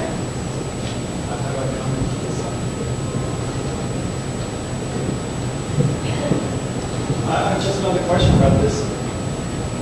What has happened here may be similar to what's happened with the dog vaccine, that I, as a clinician with many patients who've been through the vaccine trials, I have no information on which of my patients have had vaccines, placebo or otherwise. So if one of my patients comes to me and says, I have Lyme disease again, we make this diagnosis, how are we going to know if these patients have been vaccinated? There's no follow-up from the clinicians who see these patients. I think that SmithKline and Connaught should find from these patients who their primary care and specialty care doctors are and send to them a communication. These are the patients who have enrolled.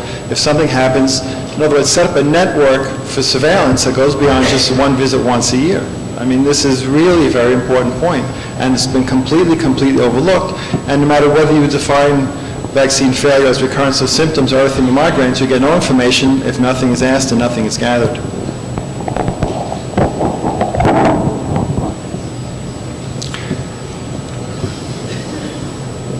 I'm told this is the last question. Go ahead. Terry Tribbett from Napa, California. I'm really cheered by the development of this vaccine. But there's an interesting question. What about the strains of Borrelia burgdorferi that underexpress OspA? If the whole purpose is to get a bactericidal antibody against this target antigen, and if we have a strain that underexpresses it, wouldn't these organisms naturally escape? Yes, I think everybody heard that question. That's a very pertinent one. I think a general view that I would say a lot of people are coming to now is that, and this is from a lot of people's studies, I don't mean to say it all came from one laboratory, but in the tick, that there are organisms that are expressing OspA in the midgut. Then there is a blood meal, and if there are antibodies in that blood, along with complement or maybe something else, the organisms will be killed. But if the blood meal also stimulates the organisms to move to the salivary glands, and when they get to the salivary glands, studies out of Harvard showed, and I think maybe somewhere else showed, that the expression of OspA is turned off. So maybe when they actually go into humans, if not in the first few days in the skin, even in the tick itself, OspA expression is turned off. So for the vaccine to work, an OspA vaccine to work, in most people would have to be able to kill the organisms while they're in the tick. So you have to have a certain level of neutralizing antibody or killing antibody present all the time. And if you don't, then the infection can get started. Just to add on to that, and as you add more of these so-called recombinant antigens to this, the chances then, maybe, I'm not saying it would happen, but the chances of adverse effects occurring can occur. And it's an important concern. Maybe I could just very quickly comment on that on two grounds. One question that I would like to ask Ron Shaw is whether any efforts have been made in his lab to identify what antigen or antigens of the spirochetes that induce this T-cell response do these T-cells respond to? In other words, the T-cells that convey arthritis. Does he know, do you know what antigens they actually respond to? At this time, I don't know which antigens they're responding to, but it's a concern that when we're in a field of molecular biology, we seem to at times ignore immunology, bacteria are processed different than sometimes proteins are in a single state or in small molecules, and we got to be concerned as we add a number of things together, how will we process in the body, and what will be the result of it.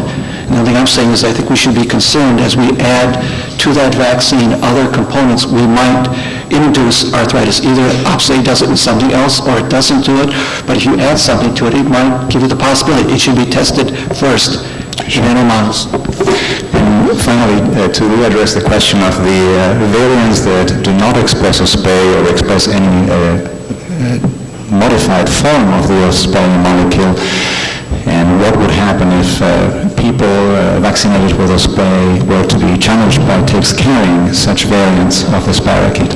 We have generated OSPE variants in vitro, in other words, spirochetes that are able to survive the antibody that we isolated from these monkeys, which is an anti-OSPE antibody. But we generated these mutants in the absence of complement. In other words, we heat inactivate the complement in the serum and then use this antibody to generate variants of the spirochete that are able to survive antibody alone. These are OSPE escape variants, as they are called, and which also occur naturally, can, however, be killed if that same antibody is put together again with complement, which is, of course, the way the spirochete would be killed in the tick. So the threat associated with the appearance or even the natural appearance of OSPE escape variants may be overstated. However, I should also say that the titer of antibody necessary to kill an OSPE escape variant with complement is about 10 to 50-fold higher than the titer necessary to kill the wild-type spirochete. Therefore, it will continue to be a condition for the OSPE vaccine to work to elicit and maintain a high titer in humans. And this, of course, has been recognized already as a necessity. Thank you. Thank you. Thanks to all the speakers and for all the discussion.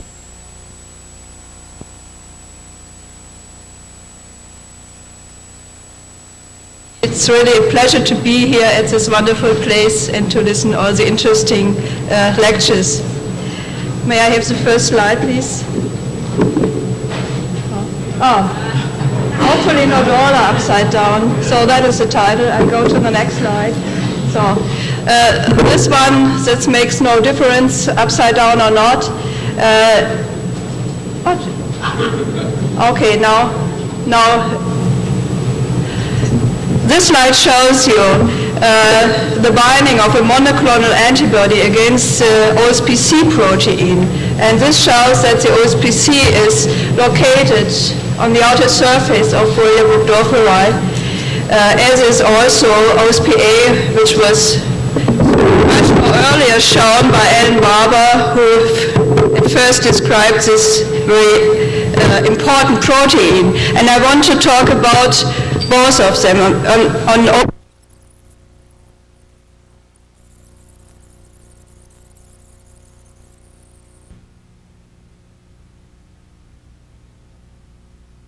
Negatively correlated, and it appears to vary with the environment. This slide shows you several strains.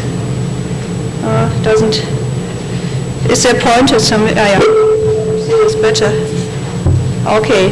This slide shows you various strains isolated from ticks and patients, and shows the variability in the molecular weight of the two proteins, OSPA and OSPC, if they are expressed. And you see that OSPA is more regularly expressed than OSPC. That is the situation in cultured isolates. The next slide shows you that the expression of the OSPA and OSPC proteins varies within or among clones obtained from one CSF isolate. And it shows clearly that there is a negative correlation in the amount of the expression. But we were not able to see antigenic differences between the OSPAs and the OSPCs expressed in those strains, or those clones. The interesting thing is that the expression of the two proteins is different in the different biological environments. For example, the OSPA is regularly expressed in Ixodes ricinus, where OSPC is rarely detected. The same is true also in Ixodes pacificus, that has been shown by Tom Schwan in laboratory experiments. Probably the opposite is true in the human host, since the analysis of the human antibody response by Western blotting suggests that OSPA antibodies are rarely detected in contrast to OSPC antibodies. So this slide shows you the results of a field study where Ixodes ricinus ticks were collected. They were examined with a polyvalent immunofluorescence assay and with monoclonal antibodies against OSPA and with monoclonal antibodies against OSPC. And we used a panel of monoclonal antibodies in the OSPC detection, which recognized the OSPCs so far analyzed. So we were sure that all the OSPCs must be recognized. And here you see this was an antibody which recognizes nearly all OSPAs. So this shows you that OSPA is regularly expressed in field collected ticks in contrast to OSPC.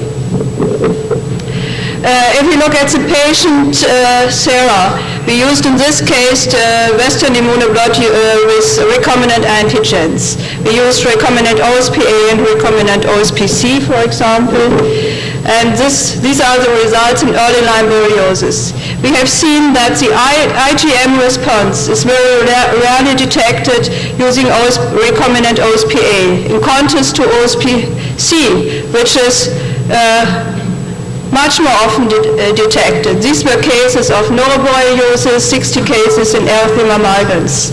In erythema migrans, a little bit more OSPC antibodies are detected than in noroborreliosis. If you look at the IgG response, both of the proteins are not very often detected. That's an interesting thing, perhaps. The OSPC production also goes down during there's probably no very good conversion to the IgG response against OSPC. Now, this was one interesting thing we found, that if we use isolate from the patient itself, and we use a lot of other isolates, heterogeneous isolates, it can be that the antibody response is better detected using the heterologous strains. The reason is that this culture isolate did not express the OSPC. In contrast, when we used OSPC-expressing strains, the OSPC response was detected. Now, and this slide illustrates that in some patients we were only able to detect the OSPC response using certain strains. For example, here in this case, in this patient B or in this patient F, we got only a response against one of the strains, and here in this patient H, we got the response against two of the strains. So that means that sometimes if you want to detect the OSPC response, you need to use more than one strain. So I come to the analysis of strains for OSPA heterogeneity. We used a panel of OSPA-specific monoclonal antibodies, and we previously classified the European strains into 7 OSPA serotypes. And we were then able, after we did this, we were able to confirm these types by OSPA sequence analysis. And we found, in addition, a very strong correlation between the genus-species definition of Barenton et al. And the OSPA serotype. This was, the genotyping was done later. So this shows the antibody panel we use for OSPA serotyping. And here are the 7 serotypes, OSPA serotypes we define. And these are the species designations. The serotype 1 corresponds to sensu stricto, the type 2 to B. afzellii, the type 3 to 7 to B. guerini.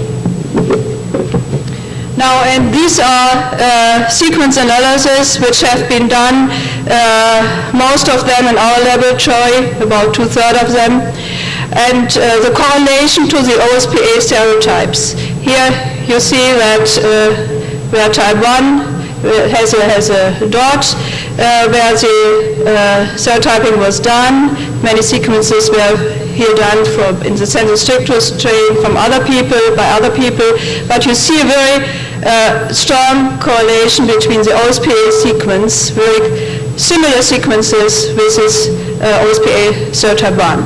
The same is true for the type 2 strains, very similar OSPA sequences, and this corresponds to B. afzellii. And here you see a lot of heterogeneity within the guerini strains, and even there we can show that there's a good correlation to the OSPA serotyping. For example, 3 and 7 are different. There's a deeper branching. Interested in one monoclonal antibodies, it recognizes exactly these 2 serotypes. And then we have another monoclonal antibody recognizing the type 4 strains, and here these are very closely related, also in sequence. And then we have type 5, very nearly identical. Then the 6 are more heterogeneous, and this was not typical with the monoclonal antibody pattern. So you see that there's a very good correlation.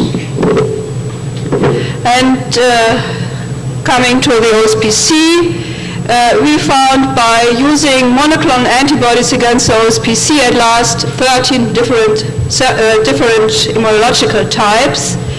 And this immunological types could also be confirmed by OSPC sequence analysis at a molecular level.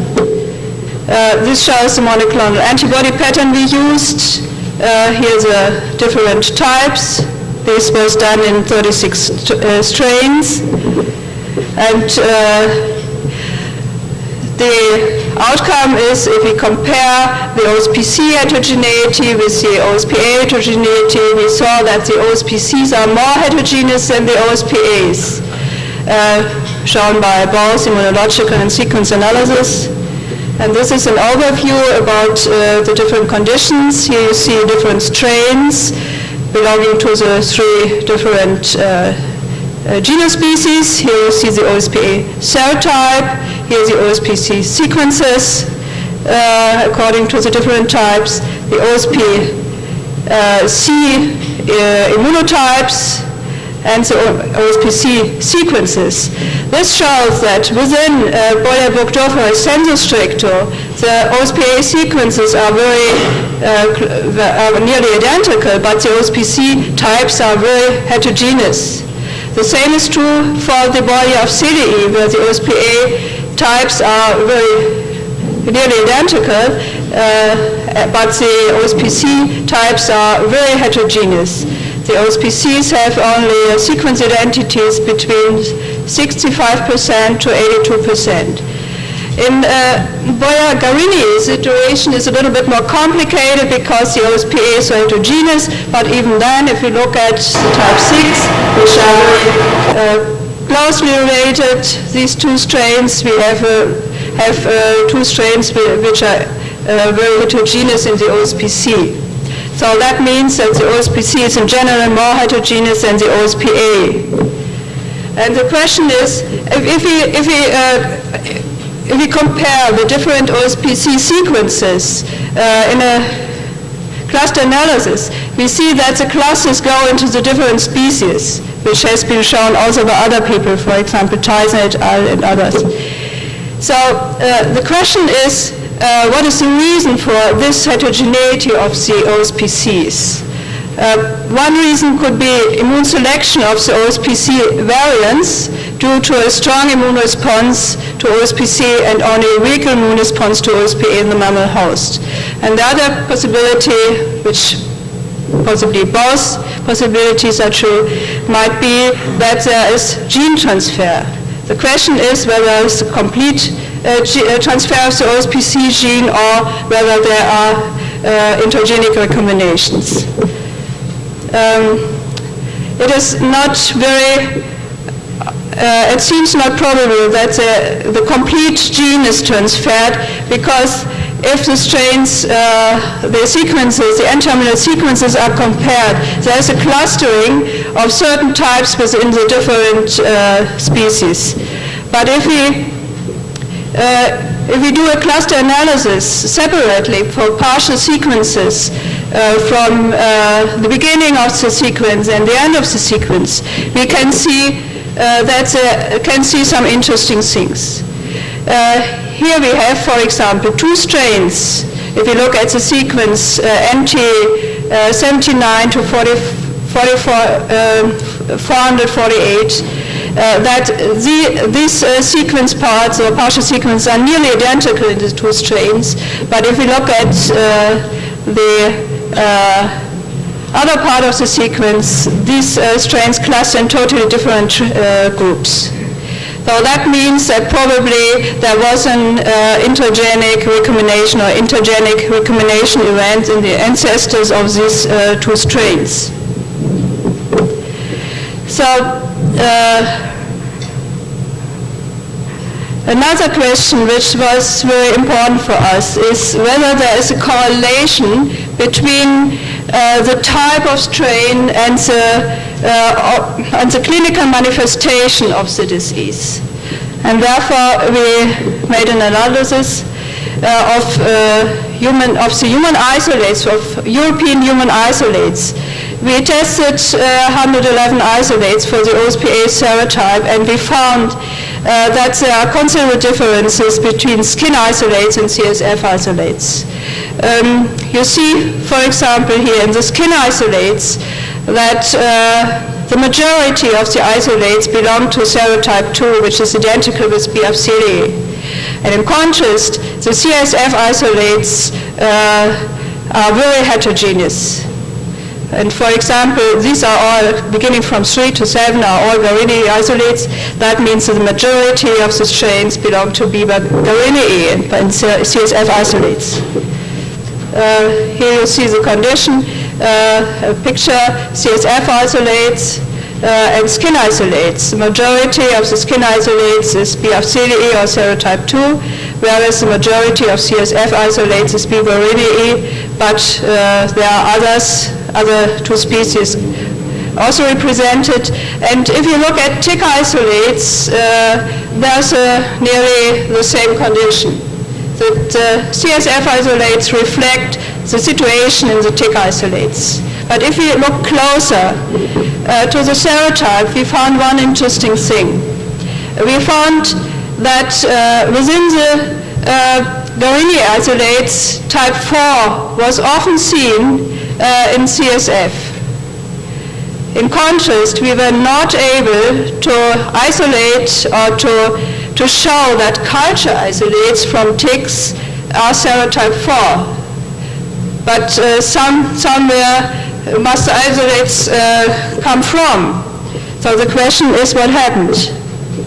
And here we see again more tick isolates, and we see that the isolates are from different European countries or different regions within Germany.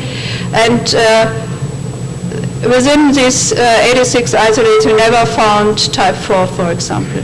That is again some more data. But I want to show you this slide, which is a very old slide, which I published in 86, a very old Western blot, which I published in 86. And this patient, from this patient, the strain PBI was isolated. And this is the IgM immune response of this patient against different strains, including the homologous isolate. This patient has antibodies against the OSPC proteins. independent whether which type it was. This only correlated with the expression of this protein. But interestingly, this patient had antibodies against the OSPA protein of another strain. And it is cannot be proved, but it is possible that this patient had a mixed infection with a strain TN or similar strain to TN and the PBI strain. So that could be an explanation that, for example, the failure to isolate type 4 from ticks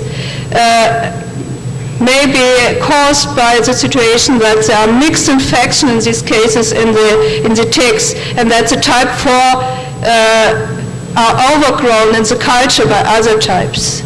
So that can be that the type 4 strains are more pathogenic than the other strains, but this has to be proven. So the high diversity of strains isolated from patients with no borreliosis, or 7 serotypes where we have been found. We found even more strains in between with unknowns, cannot be typed but have other sequences.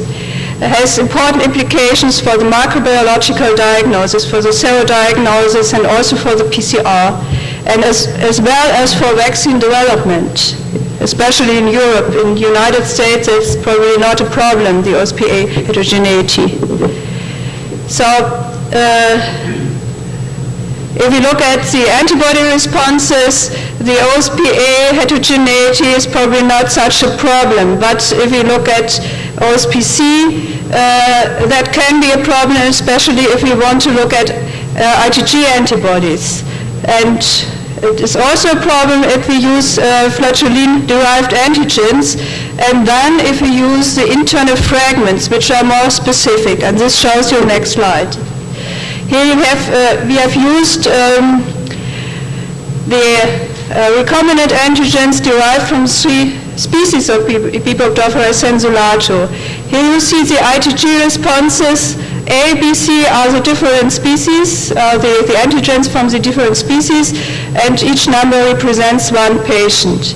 So this shows you that here, for example, the OSPC responses are heterogeneous.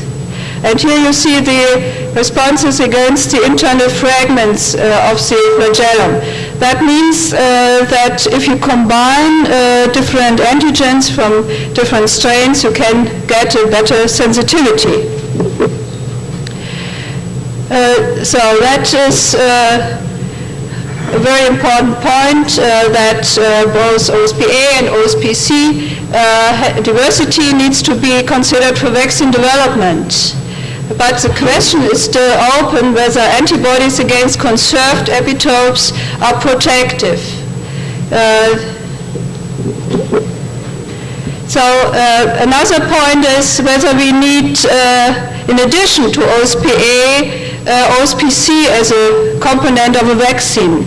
Vera Preagnosis has shown that the OSPC, recombinant OSPC, works in an experimental German model when a strain was used which does not express OSPA. But in nature, we have the expression of both proteins. Okay, this is, I don't think I can say some words to this slide. In the midgut of the tick, we have OSPA expression. The question is whether in the salivary glands OSPA or OSPC is expressed. It has been shown that OSPA is not expressed in Cold Spring Harbor Symposium, but the question is whether OSPC is then expressed. That is unclear. What happens in the mammal host? Is OSPA expressed, or is it only expressed at the beginning? Because some researchers, as for example Patricia Cole and Stephen Schutzer, have shown that antibodies against the OSPA can be detected early. When is the switch to the OSPC expression? And even then, it can be that OSPC is turned off later on. But in general, the patients or the infected people have normally more antibodies against the OSPC, which in turn are not effective in the tick, and the same may be true for the reservoir hosts. They perhaps have also only OSPC antibody, which are not reactive in the tick. So I come to my summary slide. The wild-type strains of Polybugdophoris sensulato express OSPA or OSPC or both in abundant amounts. The expression of the two proteins is negatively correlated and appears to vary with the environment. The OSPA is regularly expressed in Ixodes ricinus, whereas OSPC is rarely detected. The analysis of the human antibody response suggests, in contrast, the inverse situation in the human host or perhaps in animals. Using a panel of OSPA-specific monoclonal antibodies, we classified the European strains into 7 OSPA serotypes, and these 7 OSPA serotypes were confirmed by sequence analysis in all strains, so for analyzed. And there is a strong correlation between the genus species and the OSPA serotype. The analysis with monoclonal antibodies against OSPC revealed at last 13 different types, and also in this case, the OSPC sequence analysis confirms the immunological heterogeneity of the strains. And my last slide, in some strains, including also American strains, OSPC was considerably heterogeneous, whereas OSPA was highly conserved. Cluster analysis of the OSPC gene suggests lateral gene transfer.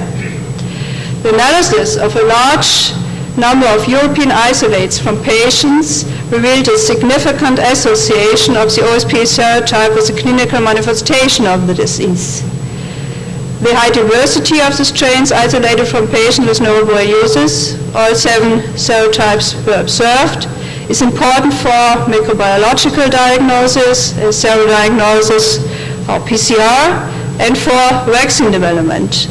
So far, the OSPA serotype 4 was not cultured from ticks, shown by analysis of 86 tick isolates, but it was found in 28%, 12 of 34 of isolates cultured from human CSF, possibly indicating differences in pathogenicity among strains. These type 4 strains were not only from the Munich area, they were also from the Netherlands and also from Denmark. Both OSPA and OSPC diversity needs to be considered for vaccine development. The question whether antibodies against conserved epitopes are protective is still unanswered. Thank you.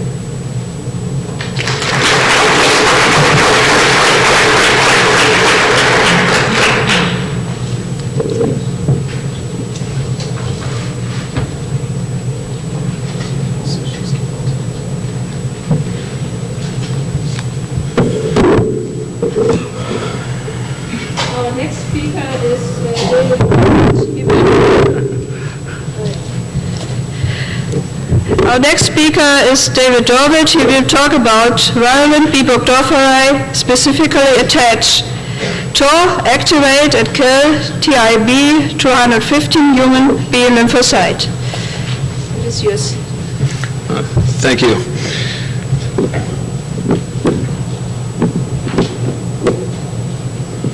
I'd like to begin by saying that the abstract that you find in your book was written some time ago, and as chance would have it, our understanding of the process has progressed a fair amount since then, so there's some significant differences between what's in your abstract that was written in November and what I'm going to show today.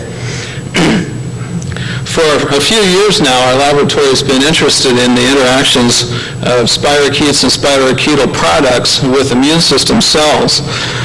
And about the time a former colleague of mine, Bill Whitmire, was working on this at Rocky Mountain Laboratories, the research group of Janice Weiss back in Utah and others published findings that showed a dramatic and potent influence on on B cells from mice and subsequently humans in response to some of the products of the spirochetes, in particular the lipoproteins.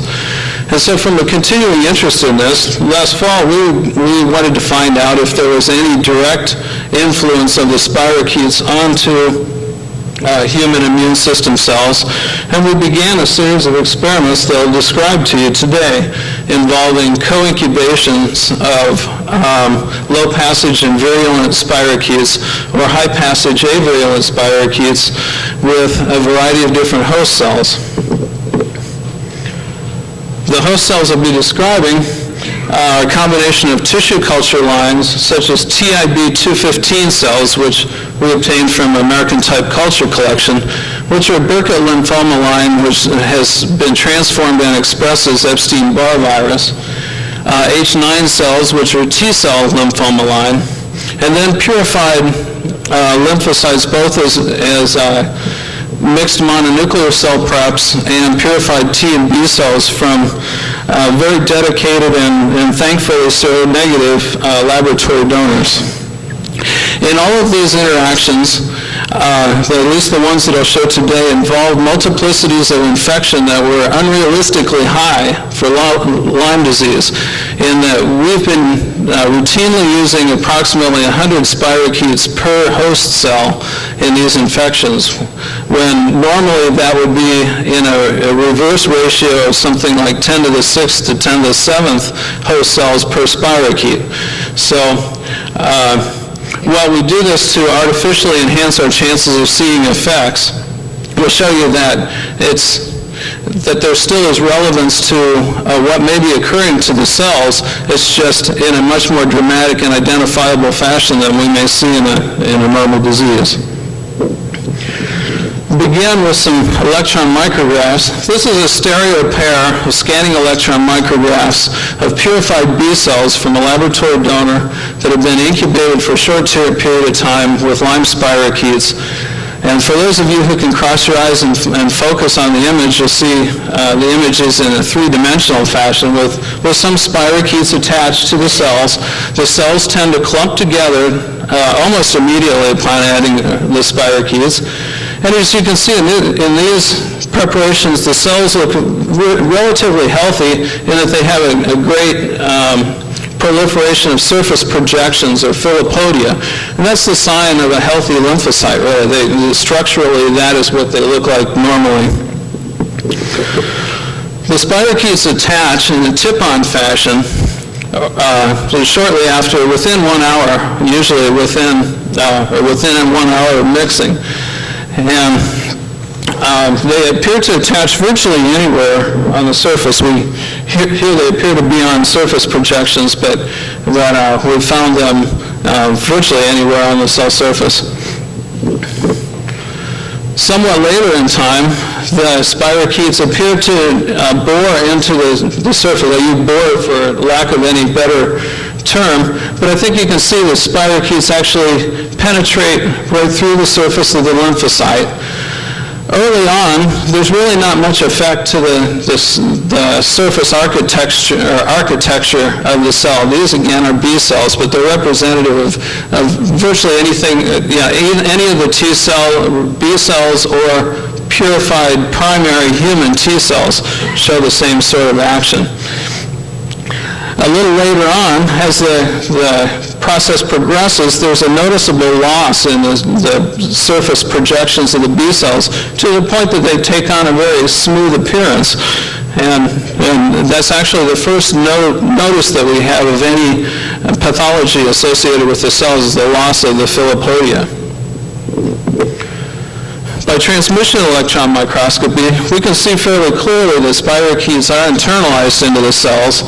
These are sections through primary human lymphocytes, showing spirochetes that have been internalized either within a vacuole or in this panel apparently free within the cytoplasm. And this is a blow-up. This insert comes from right there.